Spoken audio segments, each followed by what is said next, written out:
मुलाला मुलीसारखे सजवले आणि त्यानंतर पती पत्नीने भयंकर पाऊल उचलले। राजस्थानमधील बाड़मेर जिल्ह्यातून एक हृदयद्रावक घटना समोर आली आहे। या घटनेनंतर सर्वांनाच धक्का बसला आहे।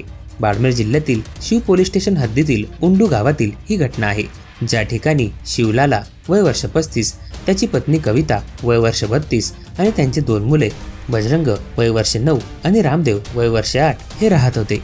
शिवलाल हे जयपूरमध्ये हस्तकलेचे काम करत होते, तर त्यांचा धाकटा भाऊ मांगीलाल बाड़मेरमध्ये मंडप सजावटीचे काम करत होता। वडील पाठपूजा करत होते। गावात शिवलाल आणि मांगीलालच्या आईच्या म्हणजेच कमलाच्या नावावर वडिलोपार्जित घर होते। नुकतेच आईच्या नावावर सरकारी घरही मंजूर झाले होते। शिवलालला वाटत होते की वडिलोपार्जित घर धाकट्या भावाला द्यावे आणि आईच्या नावावर मंजूर झालेले सरकारी घर त्याला मिळावे। मात्र आई आणि भाऊ मांगीलाल यांना हे मान्य नव्हते। आई धाकट्या भावाच्या बाजूने जास्त होती, तर वडील नागराम हे दोन्ही भावांना समान वागणूक देत होते। या कौटुंबिक वादामुळे शिवलालने आपली पत्नी आणि 2 मुलांसह त्याचं जीवन संपवलं आहे।